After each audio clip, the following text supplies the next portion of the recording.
Sid Caesar, one of the most innovative and influential figures in the history of American television, was more than just a comedian. He was a trailblazer who revolutionized the landscape of comedy. His story, however, is not merely one of laughter and success but also one of struggle, addiction, and redemption.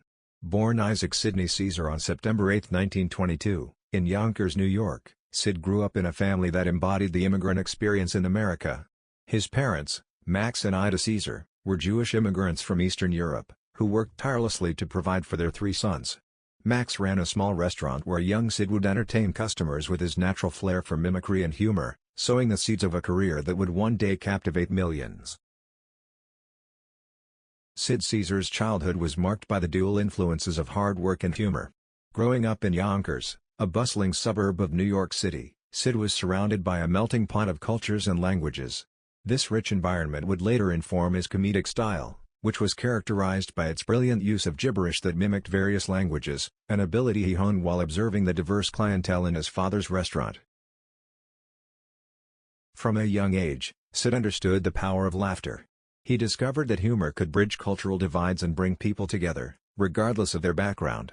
This realization led him to pursue a career in entertainment, though his initial passion was not comedy, but music. Sid was a gifted saxophonist and enrolled at the prestigious Juilliard School of Music in New York City.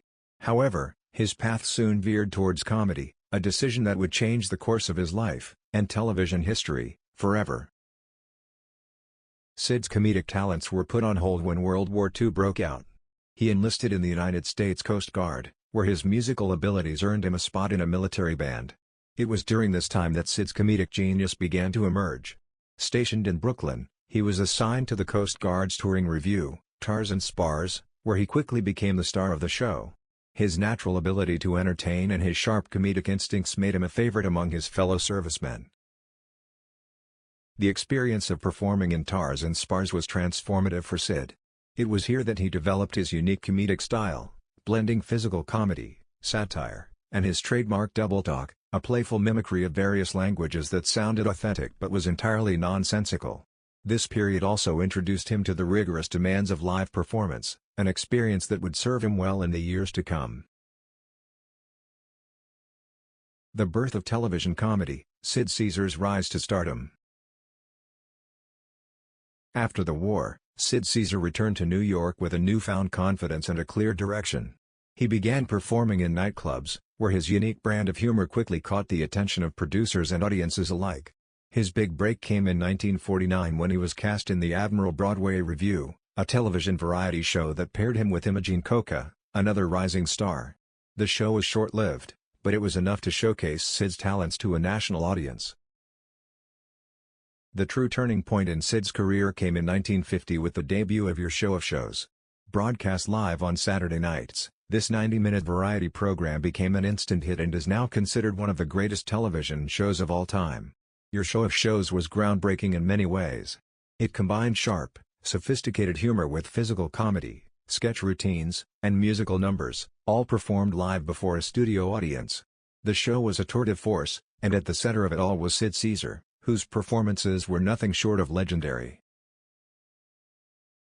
Sid's portrayal of a wide array of characters, from the bombastic foreign dignitary to the bumbling husband, demonstrated his incredible range as a performer. His ability to switch between characters with lightning speed, combined with his physicality and impeccable timing, made him a favorite with viewers. Sid's comedy was ahead of its time, blending slapstick with satirical social commentary, a style that would influence generations of comedians.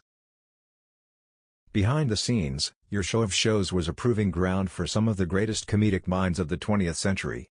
The writing team included future legends like Mel Brooks, Carl Reiner, Neil Simon, and Woody Allen. Together, they created sketches that were both hilarious and poignant, addressing the absurdities of everyday life in post-war America. Sid's leadership and creative input were crucial to the show's success, and he quickly became one of the most respected figures in television. While Sid Caesar's professional life was soaring, his personal life was beginning to unravel. The immense pressure of producing a live television show week after week took its toll on him. Sid was a perfectionist, and the demands he placed on himself were almost impossible to meet. As the show's success grew, so did Sid's stress, leading him to seek solace in alcohol and prescription drugs. What started as a way to cope with the stress of live television soon spiraled into full-blown addiction. Sid's drinking became increasingly problematic, and his reliance on pills to manage his anxiety and insomnia worsened. The man who made millions laugh every Saturday night was quietly descending into a personal hell. His relationships with his co-stars and writers began to fray, and the once joyful environment of Your Show of Shows became increasingly tense. By the mid-1950s, Sid's addiction was affecting his work. Although Caesar's Hour, the follow-up to Your Show of Shows, was successful, it never reached the same heights. Sid's behavior became erratic, and his once razor-sharp comedic instincts began to dull. The pressure of live television, combined with his personal demons, was proving too much for him to bear. As the 1960s approached, Sid Caesar's career was in decline. His substance abuse had taken a severe toll on his health and creativity. The man who had once been at the pinnacle of television comedy was now struggling to maintain his career. Offers for work began to dwindle, and Sid's appearances became more sporadic. His marriage to Florence Levy, whom he had married in 1943, was also suffering. Florence, who had been his steadfast companion throughout his rise to fame, found herself dealing with a husband who was no longer the man she had married. The 1960s were a particularly dark period for Sid Caesar. He was largely absent from the television landscape he had helped create, making only occasional guest appearances. His once brilliant career had been overshadowed by his addiction, and Sid found himself increasingly isolated. The man who had made millions laugh was now fighting for his survival, both personally and professionally. Sid Caesar's road to recovery was long and arduous. In the late 1960s, after years of denial, he finally acknowledged the extent of his addiction and sought help. With the support of Florence, who had never given up on him, Sid entered a rehabilitation program. The process was difficult, and there were many setbacks along the way, but Sid was determined to reclaim his life. By the early 1970s, Sid Caesar had successfully overcome his addictions. While his career never returned to the heights of the 1950s, he began to rebuild his life and his reputation. Sid returned to the stage, performing in a one-man show where he recounted his life and career with honesty and humor. The show was well received, and Sid's ability to laugh at his own struggles endeared him to audiences once again. Sid also made a series of memorable appearances in films and television shows, reminding the world of the talent that had once made him a star. His roles in It's a Mad, Mad, Mad, Mad World, 1963, and Grease, 1978, showcased his versatility as an actor and his enduring appeal as a performer. Sid's comeback was not about reclaiming past glories, but about finding peace and satisfaction in his later years. Sid Caesar's legacy in the world of comedy is immense. He was a pioneer who helped shape the future of television, laying the groundwork for countless comedians and comedy shows that followed. His influence can be seen in the work of comedians like Mel Brooks, Carl Reiner, and Woody Allen, all of whom began their careers under Sid's tutelage on Your Show of Shows. Sid's comedy was groundbreaking because it combined physical humor with intellectual wit, something that had rarely been seen on television before. His ability to create fully realized characters, each with their own quirks and personalities, set a new standard for sketch comedy. Sid's performances were not just about making people laugh, they were about revealing the absurdities of life in a way that was both entertaining and thought-provoking. In his later years, Sid Caesar was recognized for his contributions to the entertainment industry.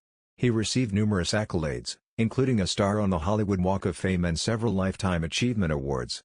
Despite the struggles he faced, Sid remained a beloved figure in the industry, admired not just for his talent, but for his resilience and determination. In his final years, Sid Caesar lived quietly with his wife Florence, who had been his rock throughout their marriage. The couple, who had weathered so many storms together, found solace in each other's company. Sid's health began to decline as he aged, and he withdrew from public life, content to spend his remaining years in peace. Sid Caesar passed away on February 12, 2014, at the age of 91. His death marked the end of an era in American comedy. The outpouring of tributes from the entertainment industry was a testament to the profound impact he had on television and comedy. Sid Caesar was not just a comedian, he was a visionary who changed the way